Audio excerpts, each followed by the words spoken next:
আপোনালোক যদি মোৰ চেনেলটো নতুন হয় তেতিয়াহ'লে চেনেলটো ছাবস্ক্ৰাইব কৰিব আৰু লগতে কাষতে থকা বেল আইকনটো দবাই দিব যাতে আহিবলগীয়া ভিডিঅ'ৰ নটিফিকেশ্যন পাই থাকে।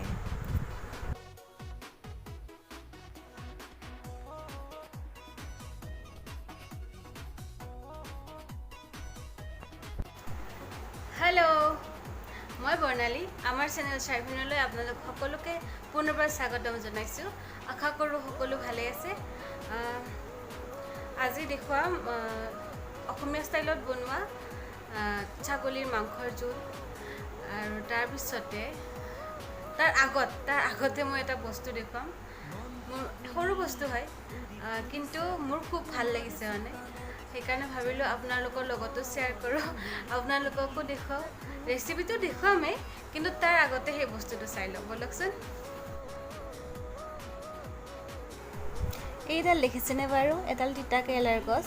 কিয় দেখুৱাইছোঁ জানেনে? কাৰণ এইডাল মই নিজে ৰুইছোঁ। নিজে ৰোৱা মানে তিতা কেৰেলা আনিছিলে বজাৰৰ পৰা, তো এই পকি গ'লে যে গুটিবিলাক ৰঙা হৈ যায়, মই মাটিত পুতি থৈ দিছিলোঁ 1 ইঞ্চি তলত, মাটিৰ তলত থৈ দিছিলোঁ 1 ইঞ্চি তলত। তো বহুত দিনৰ পিছত এডাল গছ ওলালে সৰুকৈ, তাত ইমান ভাল লাগিছিলে দেখি। তাৰপিছত সৰু সৰুকৈ ফুল লাগিলে, ফুল হ'ল। তাৰপিছত ইয়াত দুটা তিতা কেৰেলা লাগিছে আৰু সৰু সৰু ফুল আছে। আজিৰ মাংসৰ জোলখনৰ কাৰণে 2টা আলু কুটি লৈছোঁ, 2টা পিঁয়াজ কুটি লৈছোঁ ডাঙৰ চাইজৰ, জলকীয়া কেইটামান ফালি লৈছোঁ, আদা নহৰু পেষ্ট বনাইছোঁ আৰু 2টা তেজপাত লৈ লৈছোঁ। মাংসখিনি বনাব লোৱাৰ আগতে আধা ঘণ্টামান আগতে এচামুচ নিমখ, আধা চামুচ হালধি, এচামুচ জিৰাৰ গুড়ি, এচামুচ ধনিয়াৰ গুড়ি, আধা চামুচ ৰেড চিলি পাউডাৰ আৰু অকণমান মিঠাতেল দি মিলাই লৈছোঁ। কেৰাহীত মিঠাতেল গৰম হ'ব দিছিলোঁ। মিঠাতেলখিনি গৰম হোৱাৰ পিছত মই আলুখিনি দি দিছোঁ। আলুখিনি অলপ ফ্ৰাই কৰি ল'ম। নিমখ আৰু অকণমান হালধি দি হাই ফ্লেমত ফ্ৰাই কৰিছোঁ। আলুখিনি আগতে মাংস বনোৱাৰ আগতে ফ্ৰাই কৰি ল'লে খাবলৈ টেষ্টটোৱে কিবা এটা বেলেগ হয়, সেইকাৰণে আগতে ফ্ৰাই কৰি লওঁ। ৰঙচুৱা হোৱাৰ পিছত মই আলুখিনি নমাই থৈ দিম। আলুখিনি নমাই থৈ দিলোঁ। এতিয়া তেজপাত 2 খিলা দি দিছোঁ। তেজপাতখিনি অলপ এনেই অকণমান ফ্ৰাই হোৱাৰ পিছত পিঁয়াজখিনি দি দিছোঁ। পিঁয়াজখিনি কিন্তু মই বেছি সৰুকৈ কাটা নাই। এনেকৈ কাটিলেই দেখোন মাংসৰ লগত ভাল লাগে। সৰুকৈও কাটা যায় কেতিয়াবা, কিন্তু বেছিভাগ ডাঙৰকৈ কাটোঁ, তেতিয়া খাবলৈ কিবা এটা ভাল হয়। পিঁয়াজখিনি বাদামী কালাৰ হৈ গৈছে। এতিয়া মই মাংসখিনি দি দিছোঁ। মাংসখিনি কিন্তু মই ফ্ৰিজত থোৱা নাছিলোঁ দেই। এইখিনি মই জাষ্ট মছলাখিনিৰ লগত মিলাই কেনে থৈ দিছিলোঁ ঢাকি কেনে।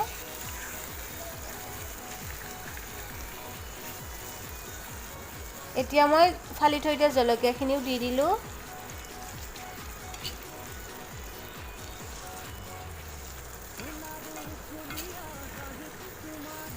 এতিয়া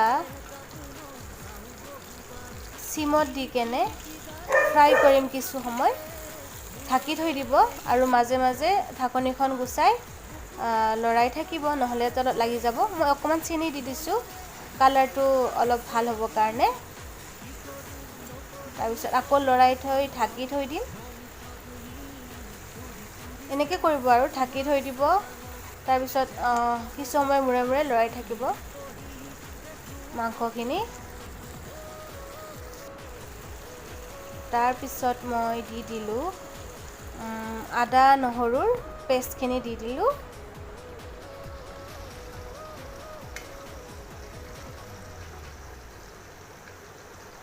এতিয়া দেখিছেনে মাংসখিনিৰ ওপৰত এয়া আহি গৈছে, তেল উঠি গৈছে আৰু ফ্ৰাই হৈ গ'ল আৰু মাংসখিনি।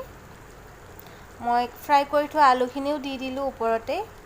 এতিয়া মই পানী গৰম কৰিছিলোঁ, পানী উতলাই ৰাখিছিলোঁ, সেই পানীখিনি ইয়াতে দি দিলোঁ। ফ্লেমটো হাই কৰি দিব এতিয়া।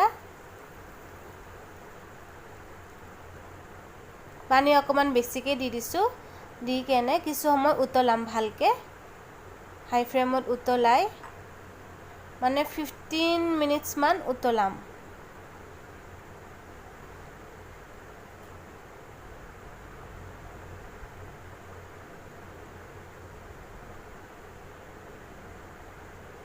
মাংসখিনি ভালকৈ উতলাব লাগে, তেতিয়া খাবলৈ টেষ্টি হয়।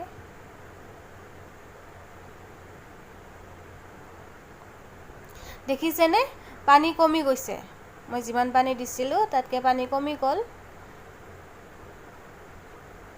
মানে গোটেই মছলাখিনি মাংসৰ ভিতৰত সোমাই যাব তো খাবলৈ টেষ্টি হয় আৰু নিমখটো টেষ্ট কৰি চাব মই অকণমান নিমখ দি দিছোঁ লাষ্টত মই ইয়াত দি দিলোঁ জালুক আৰু গৰম মছলা অকণমান মাংসখিনি হৈ গ'ল এতিয়া নমাই থৈ দিম এনেকৈ বনাই খাবচোন বহুত টেষ্টি হয় খাবলৈ এয়া চাওক মাংস ৰেডি এতিয়া গৰম গৰম ভাতৰ লগত পৰিৱেশন কৰক লগতে ভিডিঅ'টো চাই যদি ভাল পালে চেনেলটো ছাবস্ক্ৰাইব কৰি দিব আৰু শ্বেয়াৰ কৰিব ভিডিঅ'টো কমেণ্ট কৰিব আৰু লাইক কৰিব ধন্যবাদ